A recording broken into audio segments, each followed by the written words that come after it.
안녕하세요. 고소미입니다. 오늘은 미드로스트 시즌3 줄거리 요약을 오디오 녹음해 보겠습니다. 그럼 시작하겠습니다. 잭과 소이어 케이트는 원주민들에게 끌려와 각각 다른 감옥에 갇힌 상태가 됐다. 원주민의 리더인 벤은 잭에게 자신의 부탁을 들어주면 소이어와 케이트를 캠프로 돌려보내고 잭은 집으로 보내주겠다고 회유한다. 배는 사실 척추에 종양이 생겨 살 날이 얼마 남지 않았고 척추 외과의인 잭이 수술을 해주길 바라고 있었다. 하지만 그들 무리 중 한 명인 줄리엣은 잭에게 배는 위험인물이고 수술 중 사고사로 꾸며 그를 죽여주길 바라고 있었다. 잭은 머리가 어지러웠다. 어쩔 수 없이 벤을 수술하던 도중 잭은 그곳의 원주민들을 협박한다. 케이트와 소이어를 캠프로 안전하게 돌려보내줄 때까지 마무리하지 않겠다고 말이다. 어쩔 수 없던 그들은 잭의 말대로 두 명을 캠프로 보내주고 수술은 성공적으로 마치게 된다. 하지만 줄리엣이 벤을 죽일 음모를 꾸몄다는 걸 알게 된 원주민들은 그녀를 배신자로 몰고 줄리엣 역시 속아서 이 섬에 끌려와 3년을 넘게 갇혀있다는 사실을 알게 된 잭은 그녀와 동질감을 느끼게 된다.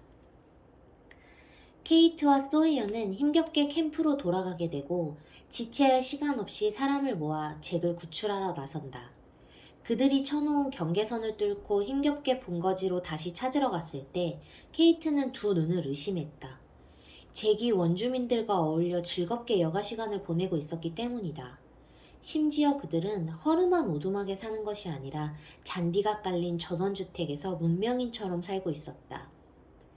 한밤중 잭을 몰래 만난 케이트는 어찌된 영문인지 물었고 잭은 자신과 줄리엣을 몇 시간 후면 잠수함을 태워 집으로 보내주겠다는 약속을 했기에 잠자코 있던 것이라고 했다. 케이트에게 오지 말았어야 한다는 말도 덧붙였다. 잠시 후 잭과 줄리엣은 원주민들과 함께 잠수함을 타러 부두로 나왔는데 그곳엔 케이트와 함께 왔던 로크가 있었다. 잭에게 미안하단 말을 하자마자 잠수함은 폭발했다. 진정한 파괴왕 로크. 로크는 자신의 개인적인 이유로 섬에서 사람들이 빠져나가지 못하게 하려 했던 것이다. 잭이 나가면 구조대를 데려와 이 섬을 찾으려 하는 것이 분명할 테니까. 모든 계획이 물거품되고 잭은 망연자실했다. 그리곤 다음날 깨어났을 땐 마을 주민은 아무도 남아있지 않고 로크도 함께 사라져 있었다.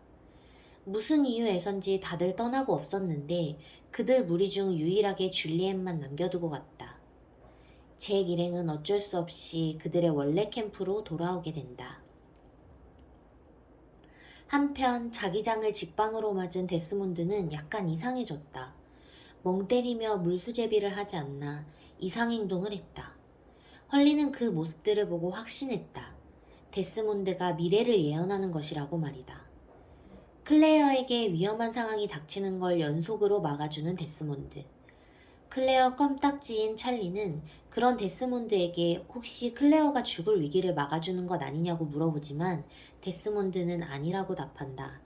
사실은 클레어가 위험에 처해서 구해주려다 죽는 찰리를 살리는 중이라고 얘기했다.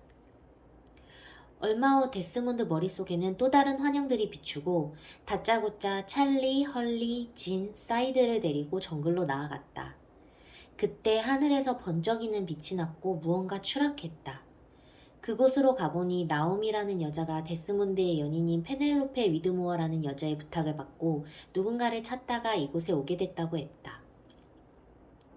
그녀는 몇십 킬로미터 떨어진 곳에 자신들이 타고 온 배가 있다고 하였고 생존자들은 구조될 희망을 품게 되었다. 캠프로 돌아온 잭과 줄리엣 그리고 나머지 사람들과의 갈등이 심해졌다. 원주민들 무리였던 줄리엣을 믿을 수 없는 것은 너무도 당연했다. 하지만 잭이 그녀를 과도하게 감싸고 놀았다. 케이트는 질투를 하는 듯했다. 사람들의 불신은 더욱 확실해졌다. 줄리엣은 사실 벤의 명령으로 캠프의 임산부를 확인하러 왔었고 며칠 뒤 그들을 납치해갈 계획이었다는 것이 밝혀졌다. 하지만 잭은 줄리엣의 고백으로 이 사실을 알고 있었고 루소에게 다이너마이트를 공수해 그들과 전쟁을 벌일 준비를 하고 있었다. 더 이상 숨거나 피해 다닐 수 없던 잭은 맞서기로 한 것이다. 자신들이 리더로 정한 사람의 말이기에 다들 따르기로 결정한다. 예상보다 일찍 그들이 쳐들어왔지만 잭 일행의 함정은 먹혀들었다. 사이드 진 버나드가 캠프에 남아 다이너마이트를 터뜨리는 역할을 맡았고, 다른 사람들은 나오미가 가져온 통신기를 작동시키기 위해 라디오 타워로 피신시켰다. 또한 통신기를 작동시키기 위해선 주파수를 방해하고 있는 해저 기지의 스위치를 꺼야 했고, 이 일을 마무리 짓기 위해 데스몬드는 찰리가 나서야 한다고 얘기한다. 찰리는 자신이 어떻게 될지 알면서도 해저 기지로 내려간다. 해저 기지의 관리자들을 처치하고 스위치를 내리자 먹통이었던 통신이 연결됐다. 그 통신에선 데스몬드를 애타게 찾고 있던 페니가 현재 바다에 정박해 있는 배는 자신의 것이 아니라고 알려주고, 찰리는 원주민들의 자살 테러에 익사해가며 그 사실을 데스몬드에게 전한다. 라디오 타워에 도착한 잭 일행은 벤과 로크의 방해를 이겨내고 통신기로 배와 연락한다. 배에 있던 사람들은 통신기의 좌표를 확인하고 곧 구하러 가겠다고 답신해준다. 잭은 온갖 감정이 몰려왔다. 벤은 알렉스와 함께 왔었다. 잭 일행을 도와주고 있던 루소도 드디어 16년 만에 자신의 딸을 마주하게 된다. 알렉스를 데려왔던 이유는 기억나지 않는다. 살아남은 생존자 모두가 뛸 듯이 기뻐하고 시즌2는 이렇게 마무리되는 듯 했는데, 사실 시즌2 후반부부터 찌질해 보이는 섬 밖의 잭의 모습을 계속해서 드라마는 보여준다. 망가져버린 그는 자살 시도부터 해서 술 중독에 빠져 있다. 그의 과거를 교차해 보여주는 줄 알았으나 탈출 후 미래의 장면이었다. 잭은 케이트를 만나 섬으로 돌아가고 싶다고, 돌아가야 한다고 외치며 끝이 난다. 감상평. 시즌3에서는 원주민들의 정체와 그들이 하고 있던 일과 이유에 대해서 알 수 있는 편이었다.